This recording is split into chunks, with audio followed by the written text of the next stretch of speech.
निवासिनि विष्णुविलासिनि जिष्णुनुते। एकम सनातन भारत, क्या क्या विचार है इसके पीछे? देखिए इसके मूल विचार के पीछे जाने से पहले मैं साफ शब्दों में जो हमारे सप्त सिद्धांत हैं, क्योंकि सिद्धांत ही अगर आप देखेंगे या सप्त सूत्र आप हमारे देखेंगे तो विचार की एक ब्रॉडर डीपर अंडरस्टैंडिंग उसी से हो जाएगी। तो मैं केवल आपके और आपके दर्शकों के लिए वही पढ़ना चाहता हूँ सीधे स्पष्ट तौर पे। पहला जो हमारा सिद्धांत है इस पार्टी का, एक पिलर जिसे आप कह सकते हैं, वो ये है कि संविधान में संशोधन कर केवल 5% से कम जनसंख्या वाले समाज को अल्पसंख्यक का दर्जा देना। दूसरा, मंदिर और मठों को सरकारी नियंत्रण से मुक्त करवाना। कश्मीर स्थित भगवान भास्कर के प्राचीन मार्तंड सूर्य मंदिर की पुनर्स्थापना करना। तीसरा, जम्मू कश्मीर का पुनर्गठन कर कश्मीर को 2 केंद्र शासित प्रदेशों में बांट हिंदू बहुल जम्मू संभाग को स्वतंत्र राज्य बनाना। नाइस ये सनातन सभ्यता के भविष्य के लिए, सनातन सभ्यता पे जो हमले हो रहे हैं उस संबंध में और राष्ट्रीय सुरक्षा के दृष्टिकोण से भी बहुत अनिवार्य है। चौथा जो है वो गौ हत्या पर संपूर्ण प्रतिबंध और गाय, माँ गंगा, राम सेतु को राष्ट्रीय धरोहर घोषित करना। पांचवा जो है वो Waqf act, places of worship act 1991 एवं जो सच्चर कमेटी रिकमेंडेशंस हैं एक वर्ग विशेष के फेवर में, उसके क्रियान्वयन को तत्काल निरस्त करना। संविधान के अनुच्छेद 30 आर्टिकल 30 जिसे कहते हैं उसे संशोधित कर हिंदुओं को भी अपने स्वायत्त यानी ऑटोनमस शिक्षण संस्थान स्थापित एवं संचालित करने का मौलिक अधिकार देना। धर्मांतरण पर पूरी तरह से रोक लगाना, ये सब चीजें जुड़ी हुई हैं। छठा, जनसांख्यिकी हमले, डेमोग्राफिक इन्वेजन जिसे कहते हैं या लैंड जिहाद जिसे कहते हैं, उसे रोकना और जनसांख्यिकी संतुलन स्थापित करना, खासकर उन क्षेत्रों में जहां पे डेमोग्राफिक बैलेंसेस बहुत वर्स्ट तरीके से इफेक्ट हुए हैं। जैसे मान लीजिए आप हिमालयन बेल्ट में हिमालय के इस्लामीकरण, सनातन के इस्लामीकरण जो कॉन्सेप्ट्स हैं उस संबंध में इमीडिएटली, जैसे जम्मू कश्मीर हो गया, हिमाचल प्रदेश हो गया, पंजाब के कुछ एरियाज हो गए, उत्तराखंड, लार्जली उत्तर प्रदेश, राजस्थान के भी बॉर्डर एरियाज और साउथ इंडिया में भी जो डेमोग्राफिक इन्वेजन षड्यंत्र के तौर पर अनलीश किया जा रहा है ताकि सनातन का हिमालय के जरिए इस्लामीकरण हो सके, उसे रिवर्स करना। और साथ में केवल विकास नहीं, अध्यात्म, संस्कृति, इतिहास, और इतिहास जो हम कहते हैं तो ट्रू हिस्ट्री जिसके बारे में बात करते हैं उस संबंध में कह रहा हूँ, स्थानीय भाषा और पर्यावरण के साथ संपूर्ण विकास। तो ग्रोथ के बाद डेवलपमेंट के बाद सस्टेनेबल। अरे भाई लोग 2x में मुझे कुछ सुनाई नहीं दे रहा है, 1 मिनट थोड़ा सा स्लो करते हैं। डेवलपमेंट का जो कॉन्सेप्ट आया उससे कई कदम आगे जाके हमने ये 7वां पॉइंट रखा है कि ये सस्टेनेबल डेवलपमेंट के कॉन्सेप्ट से भी बहुत आगे जाके पॉइंट है। तो ये 7 सिद्धांत हैं जो हमारी सोच को भी दर्शाते हैं। ऑब्वियसली जो संविधान बनेगा, कॉन्स्टिट्यूशन बनेगा, फिर मैनिफेस्टो बनेगा, उसमें डिटेल में सब कुछ आएगा। बहुत सारी चीजें जो कईयों को लग रही होंगी कि शायद इसमें नहीं है, वो कॉन्स्टिट्यूशन का मैनिफेस्टो का हिस्सा रहेंगी। तो मुझे लगता है कि सनातन इंडिक सिविलाइजेशन, सभ्यता और सनातन धर्म और तमाम ये जो हमारा होलिस्टिक तरीके से जिस तरीके से हम सनातन को समझते हैं उसके संबंध में ये एक पॉलिटिकल व्हीकल पहली बार मुझे लगता है कि भारत के इतिहास में पोस्ट इंडिपेंडेंस क्रिएट किया गया है। एक नेशनल आइडियोलॉजिकल विकल्प, जिस विकल्प की तलाश हर एक राष्ट्रवादी, एक सनातनी व्यक्ति को कई वर्षों से अब थी, मुझे लगता है कि उसका निर्माण हुआ है। और ये कोई शेखी बगाड़ने वाला काम नहीं है। ये बात नहीं है कि हमने कोई पार्टी का गठन कर दिया, उसकी घोषणा कर दी और आज मैं टीवी चैनल्स पे बैठ के, यूट्यूब चैनल्स पे बैठ के इंटरव्यू दे रहा हूँ। ये ज़िम्मेवारी का काम था। अगर सनातनियों को, राष्ट्रवादियों को, जो लोग इस देश से प्रेम करते हैं, सभ्यता से प्रेम करते हैं, इस पे विश्वास रखते हैं, अगर उन्हें आज लग रहा है कि उन्हें विकल्प चाहिए, तो उन्हीं में से कुछ लोग निकलेंगे जो ये ज़िम्मेवारी अपने कंधों पे उठाएँगे विकल्प खड़ा करने की। साधारण कार्य नहीं, आसान कार्य नहीं। तो ये ज़िम्मेवारी मुझे लगता है कि हमने उठाई है और पूरे देश का समर्थन हमें इसमें मिलेगा और शुरुआती दौर में बहुत बढ़िया तरीके से पूरे देश से हमें समर्थन मिल रहा है। कोई ऐसा राज्य, कोई ऐसा केंद्र शासित प्रदेश नहीं है जहाँ से मुझे कॉल्स नहीं आई हैं कल के बाद। बैक टू बैक अभी भी कुछ कॉल्स आ रही हैं और खासकर जो हमारे एनआरआईज़ हैं, जो इंडियन डायस्पोरा, आप कनाडा में मान लीजिए, अमेरिका में मान लीजिए, खासकर UK, Australia, someone made an interesting point here. Apu Bose has made an interesting point. He's saying every party ban हो जाए, ये पार्टी भी ban हो जाएगा सुप्रीम कोर्ट से. That sounds about right. But also is one interesting point is that NRIs will send a lot of their donations to this party, some NRIs at least, to this party instead of BJP. So BJP को थोड़ा और भी push करना पड़ेगा, push होना पड़ेगा अपने आप से ही towards these ideas. Let's propagate and promote this party as much as possible, guys. New Zealand यहाँ से मतलब काफी संख्या में लोगों ने समर्थन अपना साथ देने की बात कही है और ऐसा भी कहा हमने। तो ऐसे बड़े महानुभावों ने कहा कि हम आपके साथ हैं, तो हमने कहा कि आपका आशीर्वाद चाहिए। उन्होंने मैसेज में लिख के भेजा कि केवल आशीर्वाद ही नहीं, तन मन धन से आपका साथ देंगे। मुझे लगता है कि बहुत एक पॉजिटिव नोट पे सब कुछ ये स्टार्ट हुआ है। जी, बहुत बढ़िया। तो अब मेरे प्रश्न पे आते हैं कि जो नाम आपने चुन के रखा एकम सनातन भारत, उसके पीछे क्या सोच है? Harsh, your question is interesting. How many years did BJP take to come to power? I think India might become Hindu minority before this party comes to power.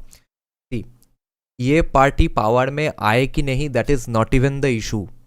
ये पार्टी को पावर में आने से प्रिवेंट करने के लिए BJP को और भी हिंदुओं के तरफ शिफ्ट करना पड़ेगा। तो that is our main goal. ये पार्टी खुद से पावर में आए ना आए, that is not the problem.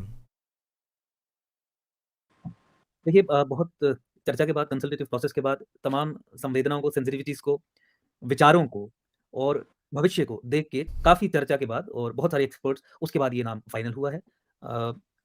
एकजुट सनातन भारत शुरू में नाम चल रहा था, अल्टीमेटली संस्कृत और संस्कृत का जो सिग्निफिकेंस है उस संबंध में भी एकम, Yeah, the name और is फिर in Sanskrit. दक्षिण भारत Nice. में भी ये मैसेज जाना चाहिए कि दक्षिण भारत हो या उत्तर भारत हो या पश्चिम हो या पूर्व हो, सब एकजुट है, सब एकम इकट्ठे हैं। भारत. तो पार्टिसिपेटिव, इंक्लूसिव और सनातन वैल्यूज में डूबा हुआ एक तरीके से नाम, और मुझे लगता है कि नाम ही सब कुछ स्पष्ट करता है।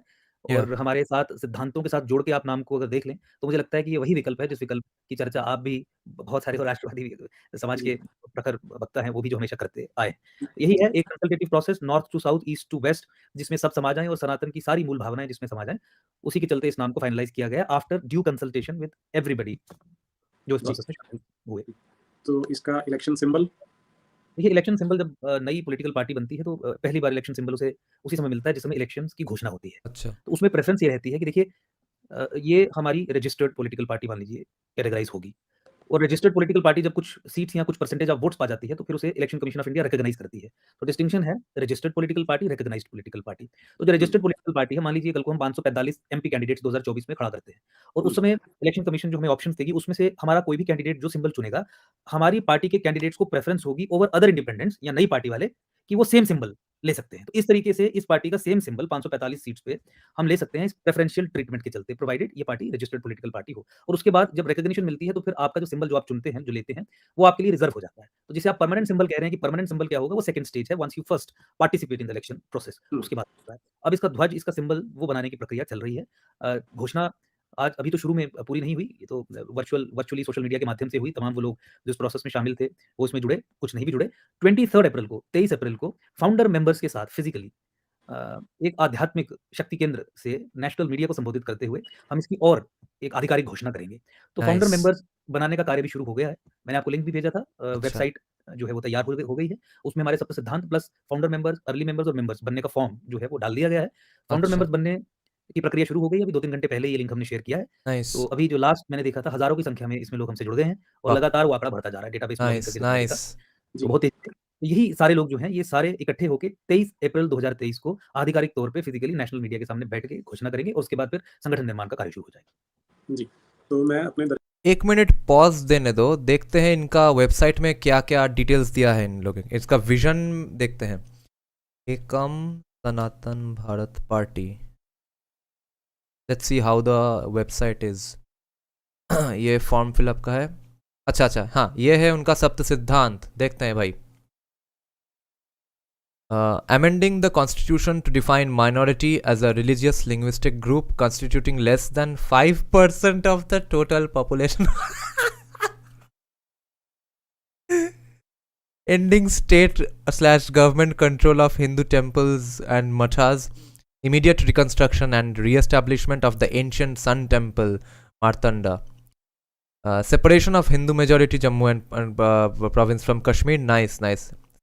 Okay, this is symbolically one beautiful thing, okay, about this party. See, Jammu and Kashmir जो कि ज्ञान का पीठ स्थान था एंशंट इंडिया में, in that way, symbolically at least, this new party is born from that place with priorities of about the regions surrounding those localities. This is symbolically a beautiful thing, isn't it?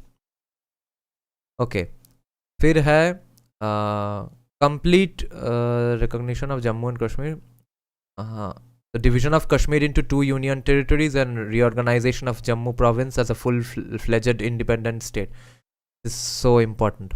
Complete ban on cow slaughter और declaring holy cow, माँ Ganga and Shri Ram Setu as symbols of national heritage. Ram Setu को कैसे heritage घोषित करेंगे वो ठीक है, geographical feature तो है थोड़ा बहुत. Complete ban on cow slaughter, I support it 100%. If not anything else, the Bos Indicus. Immediate repeal and termination of Waqf Act. Most important of all, this Bangladeshi Act. Reversing and arresting democratic invasion with immediate restoration of demographic balances in worst affected areas. Acha. Holistic, sustainable and development based upon 4 pillars of true history. Itihasa. स्थानीय भाषा, Sanskriti, Adhyatam, and environmental consciousness. This seems a little vague and ambiguous, but policy position discuss करने से ये सब भी clear हो जाएगा. Okay, let's continue with the interview. दर्शकों की सुविधा के लिए जो ये लिंक मेरे साथ अंकुर जी ने शेयर किया था, मैं यहाँ पर चैट में डाल रहा हूँ. वहाँ पे जाके आप सब लोग जो चाहें यहाँ पर सदस्य बन सकते हैं, और मैं इसे यहाँ भी पिन करने वाला हूँ ताकि Yes, Abhay. That is the important thing here. Sanatan का पुनरुत्थान JNK से. Problem is they didn't say anything about economics. Yes, important point. उसके लिए हम लोगों को घुसना पड़ेगा ये सब डिस्कोर्स में. हमको पुश करना पड़ेगा इन लोगों को भी also be a little more free market and less freebies policies के लिए. तो इनको ये लोग तो डेफिनेटली 5,000-3,000 करोड़ बजट नहीं रखेंगे माइनॉरिटीज़ के लिए. वैसे भी माइनॉरिटीज़ स्टेटस ही नहीं मिलेगा अभी जिनको माइनॉरिटी स्टेटस है, क्योंकि ये तो बोल रहे हैं कि 5% से लेस को माइनॉरिटी स्टेटस देंगे. ठीक है, तो माइनॉरिटी स्टेटस ही नहीं रहेगा तो माइनॉरिटी वेलफेयर बजट भी और भी कम हो जाएगा. तो that's anyway a less low expenditure. और बाकी का वेलफेयर कितना है और फ्री मार्केट कितना समझते हैं देखते हैं. ये लोग तो अर्थशास्त्र पढ़े होंगे लग रहा है. इस स्ट्रीम के बाद भी लोग उसको एक्सेस कर But it is a good point. If they sometime come in live stream, or let's see, I'll ask if they can do an interview with me. I'll try to contact them. I'll ask them about economics. मैं बता अंकुर दूं, जी आप हाँ जी. मैं एकम Sanatan Bharat .co EKAMSANATANBHARAT.co हम आते हैं party. सनातन के कोर इंटरेस्ट्स को एड्रेस करने के दृष्टिकोण से देखें तो आपको एक भी पॉलिटिकल पार्टी ऐसी नहीं मिलेगी जो उस पे कार्य कर रही हो. लोगों को गलतफहमी थी कि 2014 के बाद ऐसी डिस्पेंसेशन पावर में आई है जो सनातन के हिंदुओं के कोर इंटरेस्ट्स को एड्रेस करने का काम करेगी. इंस्टीट्यूशनल सिस्टेमिक और सिस्टमैटिक चेंजेस जो इंट्रोड्यूस करनी है, चाहे वो संविधान में संशोधन करने की बात हो, नए कानून बनाने की बात हो, एग्जिस्टिंग कानूनों को खत्म करने की बात हो, उन विषयों पे काम करेगी. तो ये मुगालते में जो भी लोग थे, मुझे लगता है वो धीरे-धीरे वो खत्म हो रहा है. और आज ये रियलाइजेशन है कि सनातन और हिंदुओं के इंटरेस्ट्स के या खासकर इस राष्ट्र के इंटरेस्ट्स को प्रोटेक्ट करने के लिए कोई पॉलिटिकल व्हीकल एग्जिस्ट ही नहीं करता. Yes. तो इसी चेतना के बाद हमने ये निर्णय किया कि इस विकल्प को खड़ा करेंगे, मेहनत करेंगे और मजबूती से आगे बढ़ेंगे. तो मैं डिस्टिंग्विश करना चाहूँगा इस पॉलिटिकल पार्टी को बाकी तमाम पॉलिटिकल पार्टी से इसी कॉन्टेक्स्ट में कि इसका नाम ही सब कुछ स्पष्ट कर देता है. एकम सनातन भारत और सप्त सिद्धांत के साथ जोड़ के देखिए तो आप ये पाएंगे कि कोई भी ऐसी पॉलिटिकल पार्टी अभी एग्जिस्टेंस में नहीं है जो मुखर होकर इन विषयों पे काम करे. और ऐसा नहीं है कि केवल इंटेलेक्चुअल प्रोसेसेस के जरिए हमने कुछ इश्यूज को आइडेंटिफाई किया, डाला और देखा कि लोगों की भावनाएं किन विषयों से जुड़ी हुई हैं, तो चलिए तो जोड़ के कोई पार्टी बना दीजिए. ये जितने भी सप्त सिद्धांत डिटेल में मैंने आपके सामने पढ़े, इनमें से कईयों पे हमारे संघर्ष का ट्रैक रिकॉर्ड है. और केवल संघर्ष ही नहीं बल्कि डिलीवरी का भी ट्रैक रिकॉर्ड है. जैसे डेमोग्राफिक असॉल्ट या डेमोग्राफिक इन्वेजन, लैंड जिहाद, जनसांख्यिकी हमला, उस संबंध में आप जानते हैं कि जम्मू कश्मीर में हमारा लंबा संघर्ष रहा है. जनसांख्यिकी हमले को अनलीश करने के लिए यहाँ की विधानसभा ने जो कानून बनाए वो भी हमने सत्ता से बाहर रहते हुए केवल 6 वर्ष की लड़ाई में वो कानून ध्वस्त करवा दिए. रोशनी एक्ट आप जानते हैं, वो स्वयं हमारा व्यक्तिगत तौर पे वो इनिशिएटिव था, केस था. करप्शन के संबंध में भी 25,000 करोड़ के घोटाले में सीबीआई जांच करवा के पूर्व मुख्यमंत्रियों को, मंत्रियों को उनकी जमीनों से हाथ धोना पड़ा. उन पे एफआईआर लगी, आईएएस हो, आईपीएस हो, वो भी एफआईआर भुगत रहे हैं, सीबीआई जांच कर रही है. तो करप्शन पे भी मंदिर मठों को सरकारी नियंत्रण से मुक्त करवाने के संबंध में आप जानते हैं कि माता वैष्णो देवी श्राइन, माता वैष्णो देवी जो इतना बड़ा धार्मिक स्थान है हिंदुओं का, उस पे सरकार कब्जा करके बैठी हुई है. उस संबंध में जम्मू कश्मीर हाई कोर्ट में स्वयं मैं ही बारीदार की तरफ से जो संप्रदाय है जिन्होंने माता वैष्णो देवी का मंदिर स्थापित किया, रिलीजियस एंडोमेंट, रिलीजियस डिनोमिनेशन जिसे आप कहते हैं, उनकी तरफ से मैं ही यहाँ पे लड़ रहा हूँ, कोर्ट में भी और ग्राउंड पे भी. रेडिकलाइजेशन और इंडोक्ट्रिनेशन, खासकर इस्लामिक जिहाद के खिलाफ भी आप जानते हैं कि संस्थागत तरीके से हम लड़ रहे हैं और बहुत सारी सफलताएं भी हमें मिली है. यही कारण है कि जो कोअर्सिव आर्म है जिहाद की, जो आतंकी संगठन है, उनकी हिटलिस्ट पे भी आप जानते हैं वो सब चीजें. तो मुझे लगता है कि अगर आप इन सब चीज़ों को जोड़ के देखेंगे और हमारे साथ और भी जो लोग शुरू में भी जुड़े या जिन लोगों ने मिलके ये निर्णय लिया और अल्टीमेटली फिर ये किया, उन सबका सनातन और हिंदू विषयों पे डिलीवर करने का ट्रैक रिकॉर्ड रहा है. नैरेटिव बिल्डिंग से लेके ऐसी किताबें लिखना जिससे जनजागरण हो, चेतना फैले, ऐसा ट्रैक रिकॉर्ड रहा है. तो मुझे लगता है कि पहली बार एक ऐसा विकल्प आया है. इससे पहले ऐसा कोई विकल्प था ही नहीं. जिस विकल्प के बारे में हम सोचते थे वो दिन प्रतिदिन स्वयं ही अपने आप को एक्सपोज कर रहा है और खुद ही दूरी बना रहा है इन इंटरेस्ट से कैटेगोरिकली कह के कि नहीं, हमें आप केवल ये मत मानिए, हम केवल भगवा नहीं है. और सत्तर कमेटी रिकमेंडेशंस बेशक कांग्रेस ने इंट्रोड्यूस की, लेकिन उसे इंप्लीमेंट करने वाले तो हम ही हैं. बेशक पुरानी डिस्कशंस ने मुस्लिम अपीसमेंट या तुष्टीकरण किया, हम तुष्टीकरण भी करेंगे और तुष्टीकरण से आगे ग्रेजुएट करके हम तृप्तिकरण भी करेंगे. तो उस संबंध में तमाम चीजें सामने हैं. तो उस तरीके से अगर आप देखिए तो बिल्कुल आप अलग हमें खड़ा पाएंगे. और हम कौन हैं?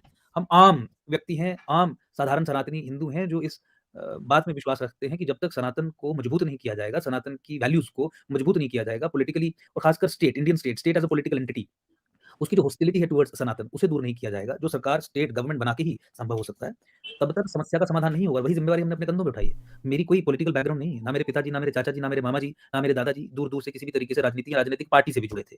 मैं स्वयं जम्मू कश्मीर हाई कोर्ट में वकालत करता हूँ, मेरे परिवार में दूर-दूर तक कोई भी वकालत करने वाला था ही नहीं। तो जी। इसीलिए संघर्ष करते-करते धीरे-धीरे आगे बढ़े हैं। जैसे-जैसे चेतना आई उस तरीके से कदम उठाए और मुझे लगता है कि उसी दृष्टिकोण से आपको हमें देखना चाहिए। ओके। तो एक बात बताइए, अभी थोड़ी देर पहले ही मेरी एक विद्वान से Okay, Harsh, problem is that you're saying that the problem is that they need to seem like a threat to BJP by gaining some ground, only then BJP will take them seriously. Yes, but also, see, BJP, I think in my heart, they want to do a lot more such things. They don't have the political incentive to do it, and instead they have the political incentive to not do these things. क्योंकि after all उनको भी vote चाहिए दूसरे लोगों का. This will push them towards, and since they are all 24/7 politicians, Amit Shah, Narendra Modi, जो अभी BJP president है, क्या जो हिमाचल के हैं, तो हाँ जेपी नड्डा, इन लोगों को तो ये दिख गया होगा, और दिख गया होगा कि इन लोगों को कितना सपोर्ट मिल रहा है। एनआरआई जी भी जब बीजेपी के बदले इनको सपोर्ट देना शुरू कर देंगे, तब भी उनके वो टेल में आग लग जाएगा बीजेपी का, ठीक है, तब भी उनको थोड़ा ऑलरेडी शिफ्ट करना शुरू हो जाएगा। चर्चा हो रही थी जो संघ से भी जुड़े रहे हैं, तो उनका कहना था कि 70 साल से समस्याएं चल रही हैं इस देश में, तो आप स्केप्टिकल ज़्यादा हो जाते हैं, कई लोग जो हैं वो अतिवादी हो जाते हैं कि सरकार ने ये नहीं किया, वो नहीं किया, जबकि सब कुछ धीरे-धीरे हो रहा है, तो आपको इतनी जल्दी पेशेंस लूज़ हाँ, थोड़े धीरे-धीरे बहुत कुछ हो रहा है, धीरे-धीरे होते भी रहेगा, वो धीरे-धीरे को और थोड़ा सा क्विकन करने के लिए this party will be successful, and specially if we completely show a lot of social media support for these people, तो तब और भी थोड़ा पुश होगा ही। नहीं करनी चाहिए, ऐसा उनका कहना था। देखिए, मुझे लगता है कि गवर्नेंस और जिस तरीके से सरकार चलती है उसके उसकी जानकारी के अभाव में ही कोई व्यक्ति इस तरीके की स्वीपिंग स्टेटमेंट दे सकता है। 8 साल 9 साल होने के बाद भी अगर कानूनों में संशोधन नहीं होते, संविधान में संशोधन नहीं होते, आपके कोर इंटरेस्ट्स को प्रोटेक्ट करने के लिए पोस्चरिंग भी नहीं होती। इनफैक्ट पॉजिटिव स्टेप्स आप उठाते हैं टुवर्ड्स अपीसमेंट, तृप्तिकरण जिसे और ग्रेजुएटेड फॉर्म में कहा जा रहा है, उस संबंध में नेशनल सिक्योरिटी को कॉम्प्रोमाइज़ करने की दिशा में आप इफेक्टिव कदम उठाते हैं। जो जिहाद है, जिहाद को लेके जो इंडोक्ट्रिनेशन और रेडिकलाइजेशन की मशीनरी है, संस्थागत तरीके से स्टेट अपरेटस को इस्तेमाल करके आप उसके फैलाव को अगर फैसिलिटेट करने का काम करते हैं, तो आप किस तरीके से ये कह सकते हैं कि धीरे-धीरे सब कुछ हो रहा है। आप स्पेसिफिक्स पे आइए, आप उन विद्वान से पूछिए कि आप 1, 2, 3, 4, 5 ऐसे कदम गिनाइए, जिन कदमों को देख के हम ये कंक्लूड कर सकें कि नहीं, धीरे-धीरे हम एक पॉजिटिव डायरेक्शन में बढ़ रहे हैं।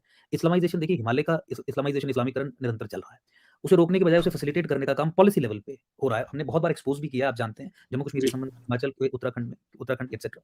हिंदू नरसंहार जो पूरे भारतवर्ष में चल रहा है, किसी न किसी फॉर्म में, किसी न किसी तरीके से। जम्मू कश्मीर में बहुत क्लियर तरीके से टारगेटेड किलिंग एटसेट्रा, और जो पलायन करवाया, मारा, कत्ले गारत, उस भारत सरकार मुझे बताइए 9 वर्ष में हिंदू नरसंहार को नरसंहार घोषित करना, उसे आधिकारिक तौर पे मानना कि ये नरसंहार है, और फिर विक्टिम्स को अकोमोडेट करना, उन्हें न्याय दिलवाना, ये धीरे-धीरे होगा। और जिस चेंज की हम बात करते हैं, मुझे लगता है कि उस बदलाव की दिशा में कोई भी कदम पिछले 8-9 वर्षों में नहीं उठाया गया। चेंज बाय डेफिनिशन एक सडन एक्ट होता है। अगर आप धीरे-धीरे कुछ करेंगे तो फिर आप बदल नहीं रहे हैं कुछ, then you are only evolving. हुँ। और सरकार का पॉलिसी फ्रेमवर्क अगर आप देखें, अब देखिए स्पेसिफिक्स पे बात हो सकती है। फॉर इंस्टेंस मैं ये कह रहा हूँ कि जम्मू संभाग को पैन इस्लामिस्ट ताकतों का मानना है कि लॉन्च पैड या एक स्प्रिंग बोर्ड की तरह इस्तेमाल करना है सनातन के इस्लामीकरण के लिए, गज़वाए हिंद के लिए, to finish the unfinished chapter of Islam, उसके लिए। और अगर इस संबंध में आप ये देख रहे हैं कि दुश्मन मुल्क ने, ताकतों ने, लोगों ने, जिहादियों ने जम्मू कश्मीर में कुछ ऐसे सबवर्सिव प्रोसेसेस डिप्लॉय किए, तो क्या आप उन सबवर्सिव प्रोसेसेस को रिवर्स करने की दिशा में कदम उठाएँगे, उन्हें फैसिलिटेट और उन ताकतों के लॉन्ग टर्म गोल्स को कंसोलिडेट करने की दिशा में कदम उठाएँगे? तो हमने तो एक-एक चीज़ उठा के ये साबित किया है कि इंडियन स्टेट जम्मू कश्मीर में पाकिस्तान, आईएसआई और पैन इस्लामिस्ट ताकतों के लॉन्ग टर्म गोल्स को कंसोलिडेट करने की दिशा में इफेक्टिव कदम उठा रही है। हुँ। जब आप जम्मू कश्मीर में डेमोक्रेसी की पुनर्स्थापना पोस्ट एब्रोगेशन झूठ के आधार पे करते हैं Yeah. और अलगाववादियों को अगले 15 साल तक सत्ता मिले ऐसे प्रावधान बना देते हैं। Yeah. फ्रॉड और फज्ड सेंसस के आधार पे डिलिमिटेशन करके कश्मीर सेपरेटिस्ट कश्मीर को अधिक सीटें दे देते हैं और हिंदू बहुल जम्मू संभाग को कश्मीर का 15 साल के Oh, Abhay, yeah, I'm saying, yeah, interesting question. Thanks for asking for this clarification. So, I'm saying BJP doesn't have an incentive to do more for Hindu cause because Hindus have nowhere else to go. BJP knows this. We knows this. You know this. Bengal में आज तुम BJP को vote नहीं करोगे तो क्या करोगे? Trinamool strengthen हो जाएगा. तब क्या होगा? So that's why they don't have an incentive to vote they don't have an incentive to vote for do much for Hindus. जो जितना हो रहा है थोड़ा बहुत बिना प्रॉब्लम के इजी वे से उतना ही करेंगे, तो ज़्यादा कुछ नहीं करेंगे. के लिए गुलाम बना देते हैं, तो आप किस मुँह से ये क्लेम कर सकते हैं कि हम समस्याओं को ठीक करने की दिशा में आगे बढ़ रहे हैं? तो देखिए ऐसे स्पेसिफिक्स हज़ारों हैं। मैं हज़ारों आपको स्पेसिफिक्स ऐसे गिना सकता हूँ, जिसमें आपको ये लगेगा कि इंडियन स्टेट, इंडियन सिविलाइज़ेशन को खत्म करने के लिए स्वयं एक औजार बन गई। और ये एक इम्पीरियल कंस्ट्रक्ट भी है, उस पे तो चलिए व्यापक चर्चा So again, to remember Sitaram Goel's famous quote, that seems very relevant at this moment. That in time, Congress will become the Muslim League, BJP will become the Congress. So by extension, this party is today's Hindu Mahasabha. Basically, we are again witnessing such a situation. Partition seems to be around the corner always. शायद नहीं होगा partition because the intelligence gathering agencies वगैरह they are so strong these days. But देखते हैं NIA कितना effective रहता है. But this is the Hindu Mahasabha of today, and today we have to decide again, like our ancestors in 1920s and 1940s. हो जाएगी। Indian state is hostile to the Indian nation, Indian state is hostile to the Indian civilisation, Indian Yeah. State is hostile to Sanatan. बताइए गौ हत्या पे आज तक भारतीय parliament ने कानून नहीं बनाया, क्यों? क्योंकि मुस्लिम सैंक्शन नहीं है। और मुस्लिम सैंक्शन क्यों एक कंसर्न है? क्योंकि पॉलिसी ऑफ अपीसमेंट एक पैराडाइमल प्रॉब्लम है। वो कांग्रेस के साथ भी, भाजपा के साथ और अधिक हो गई है। तो जब आप स्पेसिफिक्स को उठा के देखेंगे तो आप ये पाएंगे कि कांग्रेस तो मुस्लिम लीग को टच कर रही है। तो फिर Harsh is making a very important point. यही तो डिसीजन मेकिंग करना है, एंड थोड़ा बहुत सोच समझ के करना है कि अभी जाके इस पार्टी को वोट दे दे क्या? कब करे? काउंसिल लेवल इलेक्शंस में, काउंसिलर लेवल इलेक्शंस में, and may be MLA level elections में, where there is already BJP in power और there is a Hindutva wave, वहाँ पे करो। बंगाल में मत करो ये सब। I am not recommending this for Bengal, and definitely not in the Lok Sabha elections. We have to promote this party, propagate for this party, and at the same time not vote for this party all the time. We have to use this party, and even they know it, even BJP knows it. We have to use this party to pull BJP towards the Indic wing. थोड़ा बहुत यहाँ वहाँ इसको vote करके, support करके, donate करके सिर्फ डर डालते रहो बीजेपी के अंदर. That's what this party is for. ये केवल व्हाइट वॉश करने की एक प्रक्रिया है, एक डिनायल मोड में रहने की प्रक्रिया है। नहीं, सब कुछ हम कर रहे हैं। आपने 370 तोड़ने के बाद जम्मू कश्मीर में सत्ता का कंट्रोल अलगाववादी को देना था या राष्ट्रवादी को देना था? स्वयं भाजपा ने लिखित में डिलिमिटेशन कमीशन को कहा दिया कि 2011 का census anti Jammu, anti Hindu, pro Muslim, fraud और फज्ड सेंसस है। आपने उसी सेंसस को आधार बना लिया जम्मू कश्मीर में सत्ता का बंटवारा करने के लिए, और ये सुनिश्चित कर दिया कि जम्मू कश्मीर में सत्ता अगले 15 सालों के लिए पुनः सेपरेटिस्ट लॉबी के पास चली जाए। तो 370 को आपने उसका जो पॉजिटिव इफेक्ट्स थे उसको इस तरीके से निरस्त कर दिया। 370-35 के खात्मे से पहले कोई भी भारतीय नागरिक जम्मू कश्मीर में सरकारी नौकरी या जमीन नहीं खरीद सकता था। 370-35 से खत्म हुआ, लेकिन कश्मीरी सेपरेटिस्ट लॉबी के दबाव में आके केंद्र सरकार ने, भारत सरकार ने 2 ऐसी पॉलिसी इंटरवेंशंस कर दी जिसके चलते 370 बैकडोर से इंट्रोड्यूस हो गया, यानी अलगाववादी पाकिस्तान पर ताकतें मजबूत हो गई। एक एग्रीकल्चरिस्ट सर्टिफिकेट और एक 15 साल की रिक्वायरमेंट जम्मू कश्मीर में नौकरी पाने के लिए। तो आज मुझे बताइए agriculturist certificate Did you guys hear that? अगर जमीन खरीद, मान लीजिए मुझे जम्मू कश्मीर में Shit, I had no idea about this. अलगाववादी पाकिस्तान पर ताकतें मजबूत हो गई। एक एग्रीकल्चरिस्ट सर्टिफिकेट और एक 15 साल की रिक्वायरमेंट जम्मू कश्मीर में नौकरी पाने के लिए। तो आज मुझे बताइए एग्रीकल्चरिस्ट सर्टिफिकेट क्या है कि आपको अगर जमीन खरीद, मान लीजिए मुझे जम्मू कश्मीर में अगर जमीन खरीदनी है, तो मुझे तहसीलदार से जमीन खरीदने से पहले एक एग्रीकल्चरिस्ट होने का सर्टिफिकेट लेना पड़ेगा। और एग्रीकल्चरिस्ट सर्टिफिकेट तहसीलदार साहब आपको तभी देंगे अगर आप या आपकी फैमिली ऑलरेडी जम्मू कश्मीर में लैंड ओन करती है। तो मुझे बताइए जो पंजाब का नागरिक है, जो तमिलनाडु का एक नागरिक है, क्या वो जम्मू कश्मीर में 370 और 35 से पहले प्रॉपर्टी होल्ड कर सकती थी, जमीन होल्ड कर सकती थी? तो नहीं। मतलब एक नहीं। तो इसका मतलब है कि अगर भारतीय नागरिक आज जम्मू कश्मीर में जमीन खरीदने के लिए आएगा तो क्या वो जमीन खरीद सकता है? क्या उसकी वो रजिस्ट्री करवा सकता है? क्या म्यूटेशन एंट्रीज उसके नाम पे नहीं हो सकती? यानी आज भी स्थिति वही है, एग्रीकल्चरिस्ट सर्टिफिकेट की रिक्वायरमेंट इंट्रोड्यूस करने के कारण कि भारतीय नागरिक जम्मू कश्मीर में जमीन नहीं खरीद सकता। Okay, Harsh, good point. See, what I'm saying is, even if entire Hindu vote doesn't shift to this part, so in this case, the fact that Hindus are not an united voter of BJP, if from now on, at least, whatever is the BJP voting base now, if some of that breaks up into Ekam Sanatan Party's votes, even that's great.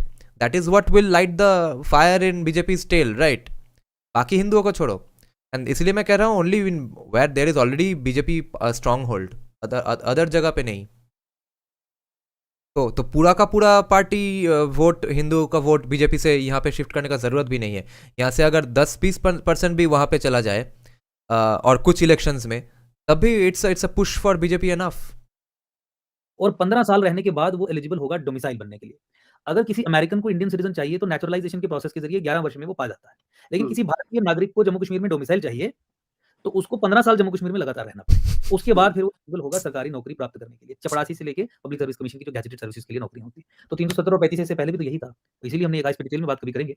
370-35 को मोदी सरकार backdoor से reintroduce कर गई है मुस्लिम appeasement के चलते। हुँ, जी। तो देखिए, अब इसमें बहुत व्यापक चर्चा हो सकती है। मेरे को लगता है कि ये एक प्रोपेगेंडिस्ट अप्रोच है, जहाँ पे ये केवल ये कहते हैं कि देखिए 70 साल की गंदगी 8 साल में 9 साल में खत्म नहीं हो सकती। जो चीज़ें आप खत्म कर सकते हैं, वो आप खत्म नहीं कर रहे। और जो दूसरी तरफ से जो चीज़ें नहीं होनी चाहिए, उसे आप चुटकी भर में कर देते हैं। कांग्रेस सजग की रिकमेंडेशंस को इम्प्लीमेंट नहीं कर पाई। आप 2019 का मार्च तक का 2014 से मोदी सरकार के कार्यकाल का मिनिस्ट्री ऑफ माइनॉरिटी वो पीडीएफ मैं आपसे शेयर कर दूँगा, आप देख लीजिए। तमाम सजग कमेटी रिकमेंडेशंस मोदी सरकार ने इम्प्लीमेंट की, जो देश के खिलाफ एक बहुत बड़ा कदम है। तो देश के खिलाफ कदम उठाने वाली Yes, Harsh, BJP doesn't have that much winning margin. कहाँ पे? वो लोकेशन के बेसिस पे मैं ये करने को बोल रहा हूँ. Not in places like West Bengal and definitely not in Lok Sabha elections. Other elections. BJP को लगने दो कि अरे कोई और आ रहा है राउंड द कॉर्नर. पार्टी किस तरीके से ये क्लेम कर सकती है हम देश, सभ्यता, संस्कृति और सनातन की रक्षा के लिए यहाँ पे खड़े हुए हैं। ठीक बात है। जी, अच्छा दूसरा एक पॉइंट जो उन्होंने और रेज़ किया था कि आप पूरे देश में यदि कोई नई पार्टी इलेक्शन लड़ना चाहती है तो उसके पास काडर नहीं होता है, जैसा डेडिकेटेड काडर कई पार्टीज़ के पास है, जो निस्वार्थ सेवा करता है। तो ये समस्या तो आप फेस करेंगे? जो चैलेंजेस हैं वो फेस करेंगे, लेकिन मैंने आपको जिस तरीके से बताया कि जिस तरीके से जब भी हमने ये फॉर्म ओपन किया है, लिंक ओपन किया है, हज़ारों की संख्या में 2-3 घंटे में लोग हमसे जुड़े हैं। इससे पहले भी हमारी एक्टिविटीज़ के चलते बहुत सारे राज्यों में काडर बिल्डिंग का प्रोसेस इनिशिएट हुआ था। जो चैलेंजेस हमें फेस करना है और अभी 1 साल का बीच में समय है, 2024 के पार्लियामेंट्री इलेक्शंस ये पार्टी लड़ेगी। तो जहाँ तक पहुँचेंगे, पहुँचेंगे। ये मुझे लगता है कि इस पार्टी के जन्म में कुछ डिवाइन सैंक्शन भी है। हमारा काम जो है वो कर्म करना है, कर्म करेंगे और जिस तरीके से होगा। और मैं आपको ये बता दूँ कि देखिए कि कैंडिडेट्स हमें सनातनी आवाज़ पार्लियामेंट में चाहिए। पैन इस्लामिक स्टाइल में, आईएसआईएस के स्टाइल में पिछले 1 डेढ़ वर्ष में कई हत्याएँ हिंदुओं की हुई जम्मू पूरे भारतवर्ष में। गले काटना, गले आप मुझे बताइए किसी एक पार्लियामेंटेरियन ने उस संबंध में पार्लियामेंट में कोई आवाज़ उठाई हो? किसी ने नहीं। तो हमारा सेक्युलरिज़्म। हाँ, एब्सोल्यूट हर्ष, हाँ, हिंदूज को बहुत स्ट्रेटेजिकली वोट करना पड़ेगा. I am saying that large Hindu masses का जरूरत भी नहीं है. जो लोग ये ऑनलाइन आते हैं, संजय दीक्षित का समझ लीजिए 9 लाख सब्सक्राइबर है, वहाँ से अगर 3-4 लाख वोट भी इधर उधर हो गया, समझ लो कि 7-8 लाख संजय दीक्षित तो काफ़ी क्रिटिसाइज करते हैं बीजेपी का क्या फ्लॉज है ये तो संजय दीक्षित के हर सपोर्टर्स को पता है. नीरज यात्री के सपोर्टर्स हैं इतना यूट्यूब में, ठीक है, उसमें तो ओवरलैप है भी वैसे भी. तो यहाँ पे बहुत परसेंटेज शिफ्ट हो सकता है. और वो लोग खुद अगर अपने बाप मापा को समझाए, दोस्तों को समझाए कि ये थोड़ा बीजेपी को थोड़ा प्रेशर दो, इसको वोट दो, अभी काउंसिल इलेक्शन है, छोटा मोटा इलेक्शन है, यहाँ पे बीजेपी का वोट हटा दो. That already can push BJP towards more Hindutva. Absolutely appeasement, तृप्तिकरण, मुस्लिम सैंक्शन, मुस्लिम वीटो, उन्होंने वीटो किया है, आप इस विषय पे बात नहीं कर सकते एंड दे आर ऑब्लाइज्ड. तो हमारा उद्देश्य तो सनातनी वॉइसेस को पार्लियामेंट में और कुछ नहीं तो ये डिस्कोर्स भी कितना अच्छा होगा, एकदम डायरेक्टली पॉलिटिकली ये डिस्कोर्स आ जाएगा कि नहीं BJP you are not doing the job properly. Does Sanjay Dixit support this party? Who knows? I haven't seen his comments yet, but I know that he criticizes BJP a lot. भेजना है. जी। और Indian state as a political entity उसके प्रारूप को, स्वरूप को इस तरीके से बदलना है ताकि वो सम हो जाए राष्ट्र के साथ. अभी एंटी नेशन है, Indian state is anti nation. State as a political entity मैं कह रहा हूँ, जो पॉलिसी से जानी जाती है, जो प्रेफरेंसेस से जानी जाती है, जो पैराडाइमल पॉलिसी फ्रेमवर्क्स रहते हैं, उनसे जानी जाती है. तो आपको टोटल पॉलिसी ओवरऑल और पॉलिसी फ्रेमवर्क्स को ध्वस्त करना है. संविधान में संशोधन करना बहुत सारे प्रोविजंस को लेके वो तो छोटा कार्य है, लेकिन जो आपके स्टेट में बैठे हुए जो पॉलिसीज प्लांट की गई हैं, इंडिविजुअल्स प्लांट किए गए हैं, इंडिविजुअल्स हैं जो एब्स्ट्रैक्टली स्टेट को डिफाइन करते हैं, उसमें तो टोटल ओवरऑल करना सबसे बड़ा चैलेंज तो वही है. और मैं आपको बताऊं कि ये कार्य जो है ये सर्जरी से होगा, ये धीरे-धीरे नहीं होगा. Radical change, systematic radical changes. और चेंज मैंने पहले भी कहा, चेंज बाय डेफिनेशन एक सडन चीज होती है. बदलाव आया आपको पता चलेगा जब एकदम से कुछ होगा. तो वो एकदम से बहुत कुछ करने के लिए ही एक एकम सनातन भारत पार्टी का निर्माण हुआ है. हम सत्ता से बाहर रह के, पॉलिटिक्स से बाहर रह के पिछले 7-8 वर्षों में ऐसी सडन चीजों को करने में सफल हुए. तो पार्लियामेंट में जाके Yeah, he has a track record. रास्ता बिल्कुल साफ है कि क्या करना है. जी। अच्छा, अब आपके ऊपर हर तरफ से हमले होने वाले हैं. एक हमला होगा कि ये तो कांग्रेस की बी टीम है, जो बीजेपी के वोट काटने वाले, तो ये वोट कटवा होने वाले हैं. दूसरी तरफ जो बीजेपी है, उनको जो सपोर्ट करने वाले हैं वो बोलेंगे कि दोनों ही बोलेंगे कि ये उनकी बी टीम है. तो इसे आप कैसे हैंडल करेंगे? मुझे लगता है कि देश के जो नागरिक हैं वो काफ़ी इस प्रपंच को समझ चुके हैं। ये तो बहुत पुराने हथकंडे हो गए, उसकी बी टीम, उसकी बी टीम। मुझे लगता है कि हम अपने जो पॉजिटिव काम है, जो हमने करना है, उस पे फ़ोकस करेंगे, उन पे हम डिलीवर करेंगे और मुझे लगता है कि कितना भी प्रोपेगेंडा आपके खिलाफ झूठ का हो, आपके पॉजिटिव जो काम है, उसके चलते वो सक्सीड नहीं कर पाता है। हमारा काम बोलेगा, हम जो डिलीवर कर चुके हैं, जो करेंगे और अल्टीमेटली जिस तरीके की हमारी पोज़ीशन होगी, वो सब चीज़ें बोलेंगे। मुझे लगता है कि बहुत सारे इश्यूज़ पे जैसे आज भाजपा शासन ने 1-2 दिन पहले ही जम्मू में गलत तरीके से कुछ लोगों को अपीज़ करने के लिए ऐसा आरोप लगाया जा रहा है, मंदिर तोड़ दिया नवरात्रों में, वाह! अच्छा, सेलेक्टिव हिंदू मंदिर किस को जगह टारगेट पे किस जगह पे है ये? ये जम्मू सिटी में मुट्ठी एक क्षेत्र है वहाँ पे। गूगल आज करो, मैंने गूगल ट्वीट करो। किया, मैं स्वयं वहाँ पे गया था जगह पे। ये भाजपा ने मंदिर तोड़ा है, शिव शक्ति मंदिर तोड़ा है और मैं जब वहाँ पे गया, वहाँ पे पुलिस भी मौजूद थी, लोकल लोग भी मौजूद थे, मेरे फ़ोटोज़ भी अवेलेबल रहेंगे ट्विटर पे। तो उन्होंने बताया कि अखंड ज्योत जल रही थी जब इस समय ये हमला हुआ। कोई नोटिस नहीं था, कोई संज्ञान नहीं था, 40 वर्ष पुराना मंदिर था, वो तोड़ दिया, तहस-नहस कर दिया, बर्बाद कर दिया। और यहाँ पे मैं आपको बताऊँ, यहाँ पे नेशनल हाईवे कंस्ट्रक्ट हो रहा है, अगर मान लीजिए कोई इल्लीगल मस्जिद रास्ते में आ जाती है, तो अलाइनमेंट ये चेंज कर लेते हैं, सड़क हुँ, की। या ऐसे कई सारे इंस्टेंसेस हैं। हुँ, तो मंदिर तो तोड़ना, तो मंदिर पे हमला करना और गैर कानूनी ढंग से देखिए, मान लीजिए 2 मिनट के लिए आप मेरिट को साइड पे छोड़ दीजिए कि मेरिट्स क्या थे। हुँ, मान लीजिए कुछ भी चीज़ गैर कानूनी, तो आप कम से कम वहाँ 40 वर्ष से अगर खासकर कश्मीरी हिंदू समाज और हमारा लोकल वहाँ का डोगरा समाज वहाँ पूजा अगर कर रहा है, तो जो मैनेजमेंट कमिटी है, जो पुजारी है, कम से कम उनको कहेंगे तो कि आपने ये गलत बनाया है, ताकि हुँ, उसका कोई जवाब दिया जा सके, हम अपनी पोज़ीशन को एक्सप्लेन कर सकें। हुँ, हिंदुओं को तो अपनी पोज़ीशन एक्सप्लेन करने तक का मौका नहीं दिया जा रहा है, सीधे हमले हो हुँ, रहे हैं और ये कंसिस्टेंट है, ये अप्रोच जो है वो कंसिस्टेंट है। देखिए, टेम्पल टेकओवर सेलेक्टिव है। यानी हिंदुओं के या रिलीजियस इंस्टीट्यूशन को सरकार जो अपने नियंत्रण में लेती है, वो सेलेक्टिव है क्योंकि आर्टिकल 25 और 26 को अगर आप पढ़ेंगे, तो आप ये पाएँगे कि सरकार के पास असीम ताकत है किसी भी कम्युनिटी के रिलीजियस इंस्टीट्यूशंस को टेक ओवर करने की।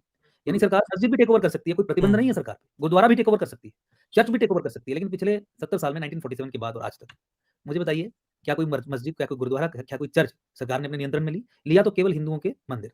तो तोड़ने में भी सिलेक्टिव, टेक ओवर में भी सिलेक्टिव। माता वैष्णो देवी श्राइन बोर्ड के संबंध में जो हमने केस किया कि सरकारी नियंत्रण खत्म हो और हिंदुओं को वापस दिया जाए माता वैष्णो देवी का नियंत्रण, कंट्रोल, मैनेजमेंट, एडमिनिस्ट्रेशन। तो उसमें भाजपा सरकार ने ऑब्जेक्शंस फाइल करके अपोज़ किया और कहा है कि नहीं, हमारी सरकार ये मानती है कि इस मंदिर पे सरकार का ही नियंत्रण रहेगा वाह! और हिंदुओं का हुँ, नहीं रहेगा। हुँ, और जो अभद्र भाषा का प्रयोग करते हैं ये लार्जली यही कहते हैं कि हिंदू चोर हैं। जी, मैं वही इसी कहने लगा था आपसे कि उसमें ये कहा जाता है कि जो मंदिर है, वहाँ पर भ्रष्टाचार हो जाता है, वहाँ पर जो पैसे एप्रोप्रिएट कर लिए जाते हैं, इसलिए सरकार अपना दायित्व समझती है, तो उनको सुचारू ढंग से चलाती है और विकास भी करती है। जबकि आप माता वैष्णो देवी के संबंध में देखेंगे तो यहाँ पे आपको बहुत सारी ऐसी करप्शन की इंस्टेंसेस और एविडेंसेस मिल जाएँगे जो इंस्टीट्यूशनलाइज्ड स्केल पे हो रहा है।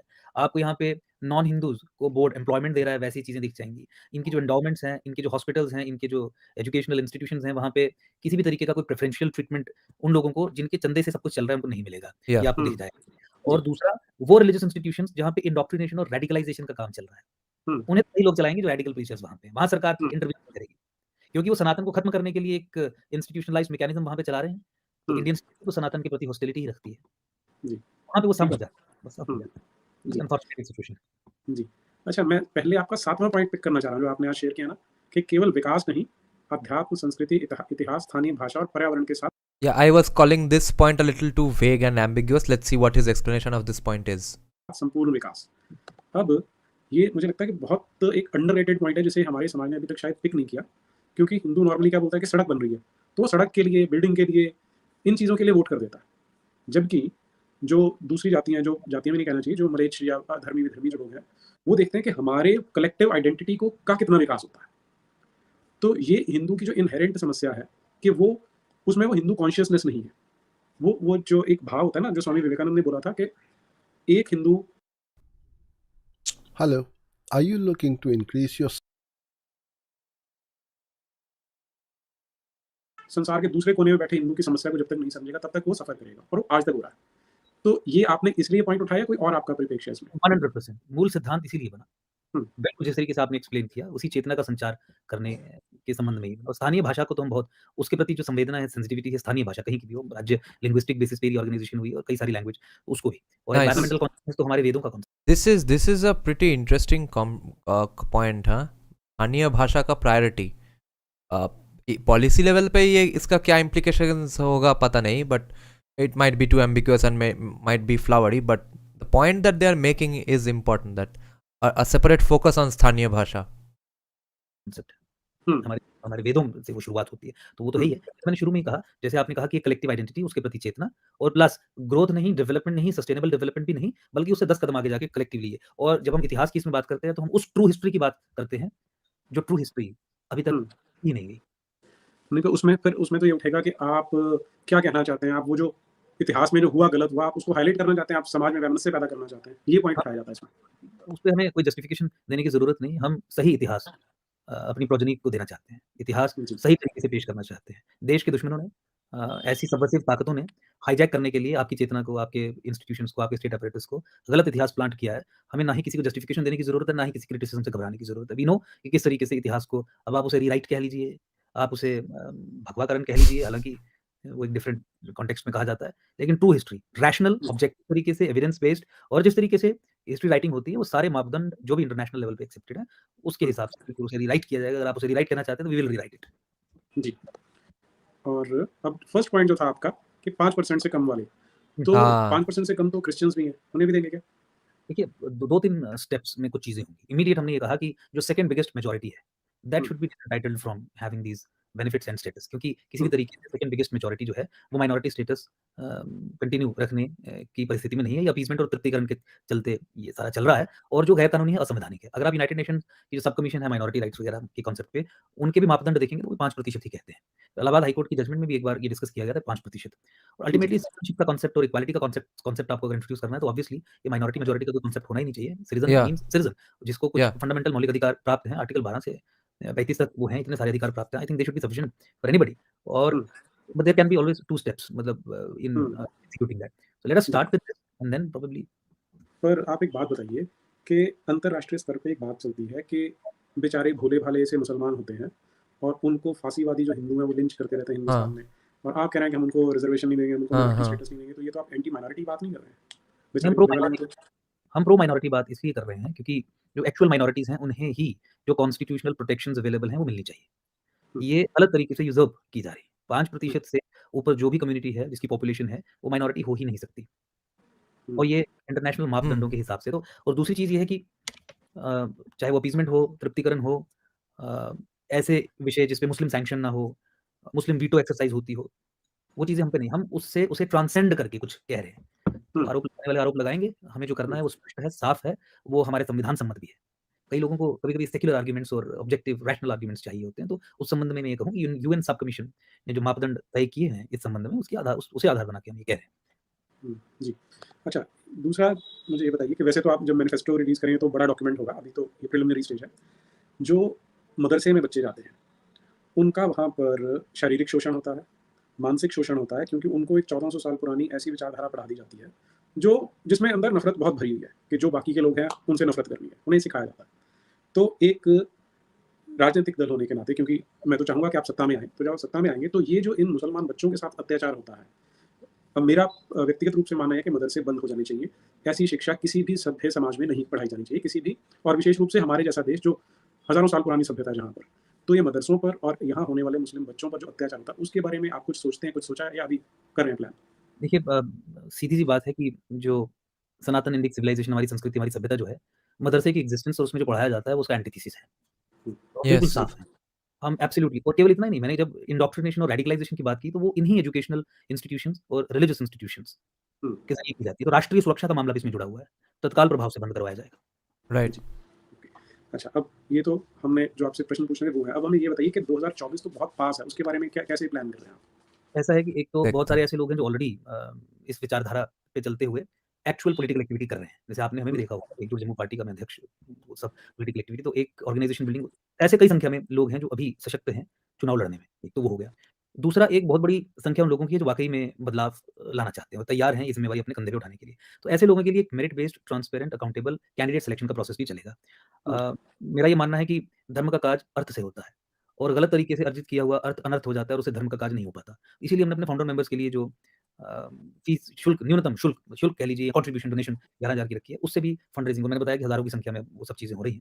तो वो होगा जिससे हम अपने कैंडिडेट्स को भी सशक्त करेंगे। जिस तरीके की हमारी प्लानिंग है, मैं आपको ये कहूँ और आपके माध्यम से पूरे देशवासियों को भी ये बताना चाहूँगा।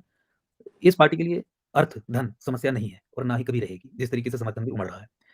अच्छे लोगों की ज़रूरत है, आइडियोलॉजी से जो वेडेड हैं, कमिटेड हैं, जिनका ट्रैक रिकॉर्ड है, ऐसे लोगों को आगे आने की ज़रूरत है। लोगों को ज़िम्मेवारी लेने की ज़रूरत है, जो कहें कि मैं इस पार्लियामेंट्री कंस्टिट्यूएंसी का प्रतिनिधित्व करूँगा, इन सप्त सिद्धांतों को आगे लेते हुए, सनातन के मूल सिद्धांतों को आगे लेते हुए। मुझे लगता है कि हमारे लिए वही सफिशिएंट है इस स्टेज पे, और आने वाले समय में देखिए किस तरीके से चीज़ें परिवर्तित होंगी। मुझे लगता है कि 2024 तक हमारी पार्टी, हमारा संगठन बहुत एक मजबूत स्थिति में होगा, क्योंकि पिछले कई दशकों से जो लोग समाज में सनातन हित का कार्य कर रहे हैं, वो इसका हिस्सा बन चुके हैं और बन रहे हैं। तो जी। इंस्टीट्यूशंस ने ज्वाइन किया है। बहुत सारे ऐसे दल, संगठन हमारे संपर्क में हैं जो हज़ारों की संख्या में अपने काडर को हमारे साथ मर्ज करने के लिए तैयार हो गए। मैंने आपको बताया आधे घंटे 15 मिनट से अधिक समय नहीं है, मतलब इस संबंध में 15 मिनट में मुझे कॉल आती ही आती है और ऐसे और भी जो हमारे साथ लोग जुड़े हैं, संदीप देव जी हो गए, बाकी जो लोग हो गए, they are also receiving calls hmm. और उस तरीके से तो मुझे लगता है कि और भी बड़े-बड़े इनोवेटिव मॉडल्स ताकि किस तरीके से मैक्सिमम सीट्स पे चुनाव लड़ा जाए, उस पे विचार चल रहा है, उस पे बहुत सक्सेसफul Apu, was there's this that only one party I've heard of, Praja Vijay Party from Gujarat, one a retired encounter specialist cop has founded further Indic wing party, further right wing of BJP. Such a party exists. That's about 2 years old, no 1 year old. I think last year November December में खोला गया था वो party. तरीके से हम मुझे लगता है कि आगे बढ़ेंगे, बहुत मजबूती से 2024 का चुनाव लड़ेंगे। जी। आज से 10-12 साल पहले जब अन्ना मूवमेंट चल रही थी, तो उस समय भी लोगों में एक ये था कि हमें कुछ नया चाहिए और उसका जो डिज़ास्टर उसमें से निकल के आया वो हम सबके सामने है। तो जब आप बात कर रहे हैं, तो लोगों के मन में वो भी चल रहा होगा। जो डिफ़रेंस मैंने एक नोटिस किया वो केवल ये है कि आपने कहा कि इस पार्टी को अर्थ की आवश्यकता नहीं होगी, वो अर्थ माँग रहे थे कि लाओ और लेके आओ और लेके आओ। तो वो एक डिफ़रेंस है। वरना जी। तो जी हाँ, तो लेकिन ये एक अंडरकरेंट ज़रूर होगा कि यार नया आता है तो वो भी ऐसा ही हो जाता है। तो आपके बारे में हाँ। भी ऐसे प्रश्न चिन्ह उठेंगे? हाँ. उसमें देखिए एक ही मैं जवाब दे सकता हूँ कि पिछले कई वर्षों से अब पब्लिक लाइफ में रहने के कारण सफिशिएंट इन्फॉर्मेशन मेरे व्यक्तिगत तौर पे भी अगर मैं कहूँ संबंध में पब्लिक डोमेन में अवेलेबल है। रैशनल होके ऑब्जेक्टिव होके आकलन करने की ज़रूरत है। मैं अपनी गारंटी किसी को कैसे दे सकता हूँ? मैं तो यही कहूँगा ना कि सब कुछ ठीक रहेगा, लेकिन यू हैव टू थिंक आपको देखना है और जिन विषयों पे हमने ऑलरेडी डिलीवर किया है, उन्हीं विषयों को हमने अपने मूल मंत्र रखा है, सब सिद्धांत हुँ। रखा है और जिस प्रोसेस से निकल के आप बाहर आते हैं, तो मुझे लगता है कि आप असल में वही रहते हैं। तो हुँ। जो हम अपनी पार्टी का जो निर्माण किया है, इससे पहले इसमें हम पिसे हैं इस प्रोसेस में, इन इश्यूज़ पे काम करते हुए तो we have been like shaped in that manner naturally.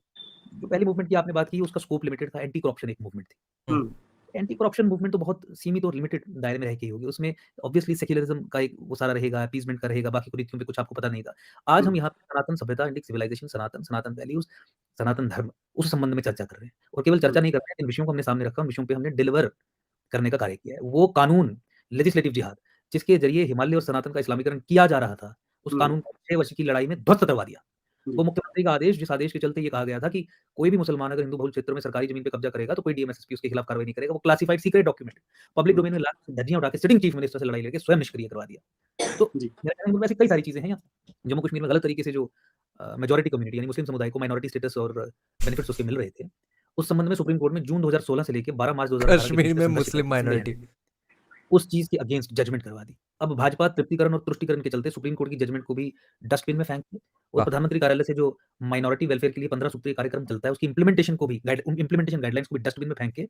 तृप्तिकरण करने के चलते जो गैर मुसलमानों के लिए है, वो जम्मू कश्मीर में आज भी 12 मार्च 2018 से आज हम 28 मार्च 2023 में हैं, आज भी हुँ। मुसलमानों को, हिंदुओं के लिए, सिखों के लिए, जैनों के लिए, बौद्धों के लिए जो है जम्मू कश्मीर में मुसलमानों को दिया जा रहा है और ये जो धीरे-धीरे चेंज करने की बात है, Hmm. जो आर्गुमेंट है, उसे बिल्कुल पंक्चर कर देती है ये परिस्थिति। हुँ। ठीक बात। या सुप्रीम कोर्ट ने आदेश दिया 12 मार्च 2018 को आपने हाँ, affidavit कि वो फाइल धीरे-धीरे भी नहीं हो रहा है. PIL 489/2016 titled Ankush Sharma versus union of India and others. इसमें मुसलमानों का बंद करवाने के लिए हमने याचिका दी थी। गलत तरीके से जम्मू कश्मीर में ले रहे हैं और हुँ। उसकी नेशनल सिक्योरिटी डायमेंशन भी है।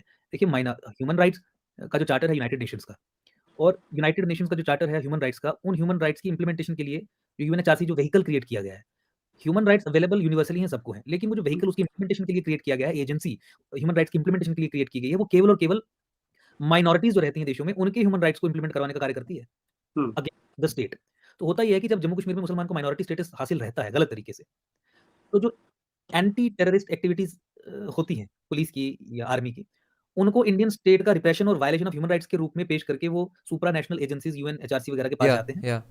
और ये कहते हैं हुँ। कि इंडियन स्टेट की एक्सेसेस हैं Hmm. और वहाँ पे टेस्टिमनीज़ देते हैं, झूठी खबरें प्लांट करके ऐसे अखबारों में जिसको एडवर्टाइज़मेंट के ज़रिए इंडियन स्टेट ही फंड कर रही होती है। Unreported hmm. One sided actions of Indian army के एक्सेसेस गलत फ्रॉड Yeah. और चूँकि उनके पास माइनॉरिटी स्टेटस है तो इसलिए ह्यूमन राइट्स वायलेशन उनकी रिकॉग्नाइज़ की जाती है और वो एक तरफा करके Right. इंडिया के खिलाफ सैंक्शंस लगवाने का या इंडिया Yeah. जो रिपोर्ट आती है जिसको लेके प्रधानमंत्री रोते फिरते हैं कि इंडिया को इतने नीचे रख दिया ह्यूमन Yes. राइट्स माइनॉरिटी के संबंध में वायलेशंस के संबंध में। तो इसी के हुँ। कारण he himself is responsible for all this India की छवि हुँ। खराब वो सब चीज़ों में। तो अलगाववाद जो मुसलमान जम्मू कश्मीर में चला रहा है, उस अलगाववाद को ह्यूमन राइट्स वायलेशन और ये ह्यूमन राइट और माइनॉरिटी स्टेटस के चलते उसको इंटरनेशनल सपोर्ट मिलती है। तो हुँ। जम्मू कश्मीर में अगर अलगाववाद को इंटरनेशनल सपोर्ट मिलती है यूएनएचआरसी, एमएनएसटी और तमाम ऑर्गनाइजेशंस की यहाँ अलगाववादियों के खिलाफ कार्रवाई होती है, ह्यूमन राइट्स वायलेशंस के तौर पे पेश करते हैं और वो रिकॉग्नाइज़ की जाती है क्योंकि इनके पास माइनॉरिटी स्टेटस है। हुँ। तो इंडियन स्टेट ही तो अलगाववाद को इंटरनेशनल सपोर्ट जम्मू कश्मीर में दिलवा रही है। ठीक है। पाकिस्तान इसे तो डीपन नहीं कर रहा। हुँ। यही एक पॉलिसी फ्रेमवर्क है जो एंटी इंडिया है, राष्ट्र के खिलाफ है। ये एक instance Indian state Yeah. Hostile to the Indian nation in this way Yeah. Because this is the policy. जी। कुछ दर्शकों के प्रश्न आ रहे हैं, ले लूँ मैं? बिल्कुल। बी दोनों माननीयों को जय श्री राम जी। अनुरोध है कि पार्टी की भाषा में उर्दू शब्दों का पूर्ण बहिष्कार हो। मेरे और मेरे परिवार से आपको पूर्ण सहयोग रहेगा। बहुत Right. धन्यवाद, बिल्कुल नोट कर लिया, बिल्कुल ऐसा होना चाहिए। जी। एस शर्मा जी हैं, सराहनीय। आप सभी बंधुओं को साधुवाद। परमपिता परमेश्वर आपके प्रयासों को सफल करें। सनातन धर्म की सदैव विजय हो। बहुत-बहुत धन्यवाद। जी। मोहित जी हैं, काइंडली वोट फॉर बीजेपी बिस्मिल्लाह जिहाद पार्टी। अल्लाह का बंदा Khwaja Nabidul Modiuddin day and night working for दीन stone pelters are my friends, no questions. ये तो वही मैंने आपको माइनॉरिटी के कॉन्टेक्स्ट में एक चीज़ बताई, जिस तरीके से अनंतनाग कंस्टिट्यूएंसी को 2020-21 में डिलिमिट किया है, परिसीमन किया है, तो पाकिस्तान के लॉन्ग टर्म गोल्स को कंसोलिडेट करने का काम करता है। इस्लामिस्ट कंसोलिडेशन वो करता है। डिटेल में मैंने कई सारे अपने इंटरव्यूज़ में इस विषय पे चर्चा की है, लेकिन अनंतनाग कंस्टिट्यूएंसी को जिस तरीके से रिकास्ट किया गया है और अलगाववादी कॉरिडोर क्रिएट किया गया है भारत सरकार के द्वारा, जो अलगाववाद विद इन कश्मीर को फिजिकली कनेक्ट करता है डीप डाउन इनटू पाकिस्तान, एक सेपरेटिस्ट लेजिस्लेटिव कॉरिडोर के रूप में, वो तो सनातन पे, हिंदू राष्ट्र पे एक युद्ध की उद्घोषणा है। उस संबंध में भी बात करेंगे, but this has been done in 2021 by the Modi government, by the BJP. और पाकिस्तान के लॉन्ग गोल्स को कंसोलिडेट करना, जो और पॉलिटिकल पार्टीज ने भी नहीं किया, उससे भी 10 कदम आगे जाके they are delivering, and that is how we are in danger. और फिर ये कहते हैं कि 70 साल की जो खामियां हैं वो 8 साल में 9 साल में पूरी नहीं होती, धीरे-धीरे हो रहा है। आप धीरे-धीरे सनातन को खत्म करने की दिशा में आगे बढ़ रहे हैं। आप इनके कदमों का आकलन अगर करेंगे, सचर कमेटी रिकमेंडेशंस देख लीजिए, अनंतनाग कंस्टिट्यूएंसी की रिकास्टिंग देख लीजिए, delimitation fraud and first census के आधार पर देख लीजिए, पोस्ट एब्रोगेशन 370-35 को बैकडोर से रीइंट्रोड्यूस करना, उस संबंध में देख लीजिए, minority rights illegally majority community को देते रहना despite supreme court Yes, that's the most obvious one. विरोध के लिए एक-एक करके देखिए, यू विल फाइंड कि दे आर वेरी डेंजरस, बहुत डेंजरस है ये। जी, ठीक बात है। तो और ये सारी चीजें ऐसी हैं जो आम लोगों को रोजमर्रा में पता भी नहीं चलती है। नहीं, कत्ल है। पीएन है, include gurukul Veda classes and salary for teachers. ये मैनिफेस्टो के लिए पॉइंट नोट कर लिया, we will take a screenshot, उसमें कर देंगे। और वैसे भी जो आर्टिकल 30 में अमेंडमेंट की हमने बात की है, तो हिंदुओं के लिए भी जो अभी तक प्रतिबंधित है कि अपने स्वायत्त ऑटोनोमस एजुकेशनल इंस्टीट्यूशंस खोल सकते हैं, वो उसमें अमेंडमेंट करके वो खत्म किया जाएगा। Hindus will also be enabled to do that और ऑटोनोमसली अपनी एजुकेशन, तो उसमें वेदा का भी हो जाएगा, सैलरीज का, वेदों का, गुरुकुल का, सैलरीज का भी। और सैलरी खासकर मंदिरों का कंट्रोल हटाने के बाद जो सैलरीज हैं, या जो मंदिरों में, मठों में पुजारी हमारे जितने भी हमारे रिचुअल्स को चलाने वाले सारे लोग हैं, उनके लिए फिक्स सैलरीज होना तो बहुत इंपॉर्टेंट है। वही तो संस्कृत नेशनल लैंग्वेज बनाने का कोई किसी को प्रश्न करना चाहिए था यहाँ पे। सनातन को बचा के रखे हुए। जी। Pan bread, all the best, this is need of the hour for checks. ठीक बात है। आइडियल सिचुएशन तो ये होगी कि जैसे वो क्या करते हैं, सारे अपीसमेंट के लिए लड़ते हैं, कोई एक तृप्तिकरण कर रहा है, कोई तुष्टिकरण कर रहा है, तो आइडियली होना तो ये चाहिए था कि सनातन के हितों के लिए लोग आपस में लड़ रहे होते। एब्सोल्युटली। जी। राजीव कुंडीर जी हैं, politics is all about compromises, what if this party goes like Shiv Sena, ये बताइए। इसके लिए तो मैंने पहले भी बताया कि रैशनली, ऑब्जेक्टिवली जो इन्फॉर्मेशन हमारे बारे में अवेलेबल है, जो हमारे डिलीवरी का ट्रैक रिकॉर्ड है इन विषयों पे, आइडियोलॉजिकल विषयों पे, उसका आकलन करना, आपको विश्वास करना है, विश्वास पे दुनिया कायम है। और मुझे पता क्या लगता है कि हमें जो आपने वो रोशनी एक्ट वाला किया था और जो आपकी वो इंटरवेंशन जो रही है, उसके बारे में हमारी इंटरेक्शन होनी चाहिए, ताकि लोगों को वो स्पष्ट पता चले। हाँ, हाँ। अदरवाइज वो ऐसे प्रश्न रेज करेंगे ही करेंगे। राइट, बिल्कुल। निशिकांत रेड्डी जी हैं, is a political party answer to Hindu problems, why do you think ESB will not deviate like BJP to stay in power? Same question है, थोड़ा सा अलग क्वेश्चन। कॉन्स्टिट्यूशनल डेमोक्रेसीज में unless you have the control of the state apparatus, तो आप बहुत सारी चीजें नहीं कर पाएंगे। अब आर्टिकल 30 में संशोधन की मान लीजिए बात है, तो वो तो पार्लियामेंट के अंदर से ही होगा ना, and that requires 2/3 majority, otherwise तो नहीं होगा। माइनॉरिटी का फ्रेमवर्क अगर आपको रैशनलाइज करना है या खत्म करना है अल्टीमेटली, हाँ। तो वो तो संविधान में संशोधन करके ही होगा ना, ऐसे नहीं होगा। वक्फ एक्ट को आपको रिपील करना है, तो रिपील एक्ट आप कहाँ पेश करेंगे? सड़क पे तो पेश नहीं करेंगे ना। तो या मतलब सीधी that's a बात good ये है point. कि अगर आपको एफआईआर लगवानी है और आप चले जाएंगे अस्पताल में और फिर शिकायत करेंगे, डॉक्टर साहब मेरी एफआईआर नहीं लगा रहे हैं, तो solution क्या? This is a good point for anyone who might think that सिर्फ पार्टी बना के क्या होगा। ये पॉलिसी पोजीशंस तो पार्टी से ही, पार्टी के through the instrumentality of a political party से ही होगा। ये ऐसे होगा। जो काम जिस तरीके से होता है उसको उसी तरीके से करना है, और पॉलिटिकल हिंदू प्रॉब्लम्स के लिए पॉलिटिकल पार्टी ही एक कॉन्स्टिट्यूशनल डेमोक्रेसी में सॉल्यूशन है। और पोस्ट इंपीरियलिज्म एरा में जहाँ पे जो डीकोलोनाइजेशन के प्रोसेस के बाद जो स्टेट एपरेटसेस बने कॉलोनीज में, जैसे हिंदुस्तान में बना, वो होस्टाइल है to native cultures, Yes. Sensitivities. तो उस स्टेट एपरेटस को ठीक करना कॉन्स्टिट्यूशनल डेमोक्रेसी में वो तभी हो सकता है when you go inside. Policy frameworks आपको चेंज करने पड़ेंगे, पॉलिसी पैराडाइम्स, प्रेफरेंसेस जो state apparatus as a whole की होती हैं, you have to bring in changes in that. And how do you do that? Only in a constitutional democracy by having control of the parliament और the legislature through government of course. तो सनातन के लिए तो सबसे पहला जो hurdle आता है वो कॉन्स्टिट्यूशन से ही आ जाता है। और अगर Yes. गौहत्या को प्रतिबंध उस पे लगाना है, कानून बनाना है मृत्युदंड का या लाइफ इम्प्रिजनमेंट का, तो पार्लियामेंट में बनेगा ना। हम्म, और 80% लोगों की सेंसिटिविटीज़ इससे जुड़ी हुई हैं और उसके बावजूद भी पार्लियामेंट ने आज तक अगर कानून नहीं बनाया है, तो ये भी स्पष्ट तौर से ये दर्शाता है ना कि Indian state is hostile towards Indian civilisation, hmm, Indian nation. राज्य बिल्कुल। राष्ट्र के खिलाफ है। हम्म। पंकज अग्रवाल जी हैं, all Sanatani saints should be invited for this good Sanatani cause, full support to you. बहुत सारे संत महात्मा हमारे संपर्क में ही नहीं बल्कि ये घोषणा करने से पहले भी हमसे जुड़े हैं। देखिए, आप समय रहते बहुत सारे संत समाज के लोग भी आपको बीच में हमारे दिखेंगे, उनका आशीर्वाद है। और मैं तो आपसे भी निवेदन करूँगा कि लिंक जो नीरज जी ने शेयर किया है, पिन किया है, उस पे क्लिक करके मेंबर भी बनिए, जॉइन करिए, मिलके इस लड़ाई को लड़ने की आवश्यकता है, ज़रूरत है। हाँ, क्योंकि इस समय जो एग्जिस्टेंशियल क्राइसिस है, तो ये सिर्फ सिविलाइजेशनल नहीं है, अब तो एग्जिस्टेंशियल क्राइसिस है। और ऐसी सिचुएशन में every right thinking person should be aligned with a political action which is required, जिसके बिना कोई गति होने वाली नहीं है। अंकुर जी उसी की बार-बार बात कर रहे हैं कि बाहर से पिटीशनें डालते रहोगे, वो बाबू उठा के डस्टबिन में फेंक देगा या पॉलिटिशियन फेंक देगा, that is not going to serve the purpose. और जो विरोधी हैं वो साम दाम दंड भेद सबसे काम कर रहे हैं, तो जब तक आप टेबल के उस तरफ नहीं बैठे हुए, तब तक आप केवल गिड़गिड़ा सकते हैं। एब्सोल्युटली। एक्स मुस्लिम भारत, जिहादी ताकतों को खत्म करने के लिए एक बड़ा कदम है, जय हिंद। डेमोग्राफिक इन्वेजन के खिलाफ जम्मू कश्मीर में जो हमने जंग छेड़ी थी, जहाँ कानून ध्वस्त करवाए, नैरेटिव बिल्ड किया, लोगों को जागरूक किया, रोहिंग्यास और बांग्लादेशीज़ की सेटलमेंट्स के खिलाफ आवाज़ उठाई और एक्सपोज़ किया बहुत बढ़िया तरीके से over a period of time. तो जिहादी ताकतों को बहुत हद तक हमने पैरालाइज़ किया है सत्ता से बाहर रह के भी। हम्म, तो मुझे लगता है कि उसी की extension we have been shaped like that. तो अब पॉलिटिकल पार्टी के ज़रिए उसी चीज़ को एक बड़े स्केल पे करने की दिशा में बढ़ रहे हैं। I totally ji. Agree with. और इनके मुझे इससे ध्यान आया, एक्स मुस्लिम्स के बारे में भी आपको कुछ करना पड़ेगा, क्योंकि ये बहुत बड़ा Yeah. फ्रैक्शन है अपनी पॉपुलेशन का जो इस दिशा में बढ़ रहा है। लेकिन अनफॉर्चुनेटली वो भी परेशान है, क्योंकि स्टेट जो है, जो पूरा अपरेटस है, वो उनको सपोर्ट नहीं करता, बल्कि जिनसे वो लड़ना चाहते हैं उनकी फेवर में जाता है। एब्सोल्युटली, ये समस्या बिल्कुल है। इस पे बिल्कुल विचार करने की ज़रूरत है और विचार किया जाएगा। जी। नरेंद्र सिंह, अंकुर जी साउथ इंडिया से कैसा रिस्पॉन्स आ रहा है? साउथ इंडिया से कई ऐसे संगठन हैं जो पूरे तरीके से एकम सनातन भारत पार्टी में मर्ज होना चाहते हैं। हैदराबाद हो, कर्नाटका हो, तमिलनाडु हो, केरला हो, सब जगह से बड़े-बड़े संगठनों के, संत समाज के लोगों के फ़ोन्स लगातार आ रहे हैं और ऑनलाइन फॉर्म्स में भी साउथ इंडिया से भरपूर सपोर्ट है। Hanwant Singh Rajpurohit, I believe constitutional monarchy, restoring Indian kingdoms and sending their representatives in Rajya Sabha will solve most of the problems. चलिए, इनकी सजेशन है। नया, एकदम नया परिप्रेक्ष्य है ये तो। बिल्कुल, constitutional monarchy. Next please. Yeah. ये तो गलत क्वेश्चन पूछ लिया उन्होंने। हाँ। जी, नेक्स्ट प्लीज। अच्छा, अच्छा, हो गया। ठीक है जी, यही है प्रश्न हमारे। अंकुर जी Okay. कुछ मिस हो गया तो आप शेयर करना चाहें अगर? देखिए, मैं तो इतना ही निवेदन करूँगा कि आप भी और सब लोग और जो भी हमें देख रहे हैं, सुन रहे हैं, वो भारी संख्या में एकम सनातन भारत पार्टी का हिस्सा बनें, जॉइन करें, मजबूत करें अपने राज्य में, अपने कंस्टिट्यूएंसी में। समय कम है, लेकिन जैसा कि नीरज जी ने भी बताया कि ये सिविलाइजेशनल इश्यू नहीं बल्कि सर्वाइवल और एक्जिस्टेंशियल इश्यू बन चुका है। और जो हमारे सप्त सिद्धांत हैं, वो एब्सोल्यूटली साफ कर देते हैं, क्लियर कर देते हैं, एक मार्ग प्रशस्त कर देते हैं, बता देते हैं कि सनातनियों के, हिंदू के ये विषय हैं, जो आज तक किसी पॉलिटिकल पार्टी ने उठाने की बात तो छोड़िए, बात करने की भी हिम्मत नहीं की। मुझे लगता है कि नहीं, नई एक मिनट, जो बात करने की कोशिश करते हैं उन्हें दबा देते हैं, उल्टा हो रहा है तो।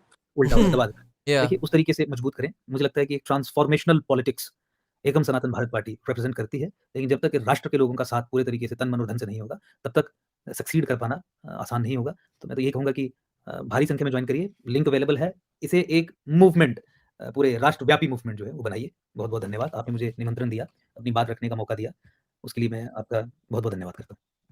जी, मेरी ओर से, दर्शकों की ओर से बहुत धन्यवाद भी और ढेरों शुभकामनाएं कि आप सफल हों। और मैं जब कुछ काम कर रहा था तो मुझे बताया गया था कि हिंदुओं के लिए कभी काम नहीं करना चाहिए, मक्कार होते हैं, किसी का साथ नहीं देते, सपोर्ट नहीं करते। लेकिन मेरा अनुभव है कि समाज सपोर्ट करता है यदि आप अपनी इंटेग्रिटी दिखाते हैं, आप अपनी सीरियसनेस दिखाते हैं। तो मुझे लगता है आपके साथ भी वही होगा, आपको लोग खूब प्यार देंगे, बहुत सारा सपोर्ट मिलेगा। और इसी आशा के साथ अगली बार फिर मिलेंगे, क्योंकि आपसे बहुत सारी चीज़ें अभी दर्शकों के साथ शेयर करनी है। तो लेकिन इसी आशा। Okay, guys. Thanks a lot for joining. Huge live stream today. जय जय